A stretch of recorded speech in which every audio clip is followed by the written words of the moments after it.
तसेच मानवाने निर्माण केलेला अग्नी विस्तव चालू ठेवण्याचे, प्रज्वलित ठेवण्याचे, तसेच समयी दिव्यामधील ज्योत चालू ठेवण्याचे कार्य प्राणवायू करीत आहे.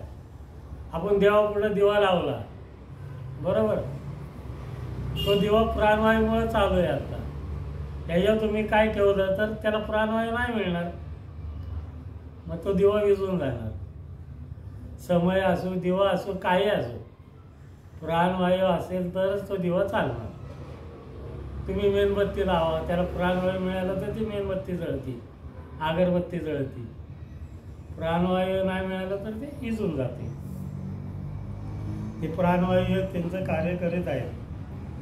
ब्रह्मांडामधील 34 पृथ्वीवरील, समुद्रामधील, तसेच पाण्यामधील सर्व प्रकारचे जातीचे प्राणी, मासे इत्यादी यांना जिवंत राहण्यासाठी प्राणवायूची आवश्यकता नसते.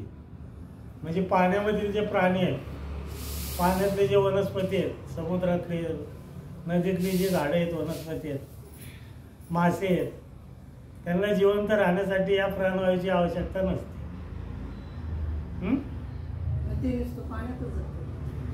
नाही, त्यांना ऑक्सिजन वेगळं मिळतं. पाण्यामधले जे मासे आहेत ना, तुम्ही पाण्यात बुडा की गुदमरून मारतात. त्यांना ऑक्सिजनची गरज नाही का? त्यांना नाही, बघा ना, श्वास कसा घेतात ते? पाण्यामधील प्राणी, मासे, वनस्पती यांना या प्राणवायूची गरज नसते. त्यांना ते दुसरं मिळतं समुद्राच्या पाण्यात, नदीच्या पाण्यात. त्यांचं ऑक्सिजन वेगळं आहे. स्त्री दिव्यत्व शक्ती, स्त्री मानवरूप यांनी श्री प्रमुख 10वे पंचमहाभूत प्राणवायू यांना शस्त्र वाहन दिलेले नाही. त्यांना काही शस्त्र पण नाही, वाहन पण काहीच दिलेलं नाही. त्यानंतर श्री प्रमुख 10वे पंचमहाभूत प्राणवायू यांनी ज्योतीचं रूप धारण केलं व ती ज्योत श्री दिव्यत्व शक्ती स्त्री मानवरूप यांच्या बाजूला थांबली. म्हणजे त्यांना वाहन पण दिलेलं नाही, शस्त्र पण दिलेलं नाही. मग त्यांनी आपलं ज्योतीचं रूप घेतलं, त्यांच्या बाजूला थांबले.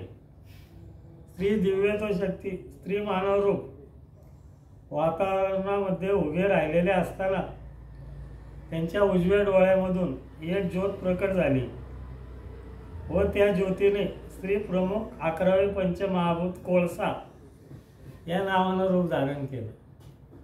11वे पंचमहाभूत प्रमुख, 11वे पंचमहाभूत कोळसा, दिव्यत्व शक्ती यांच्या उजव्या डोळ्यामधून एक ज्योत आली. त्यांनी 11वे पंचमहाभूत कोळसा या नावाने रूप धारण केलं.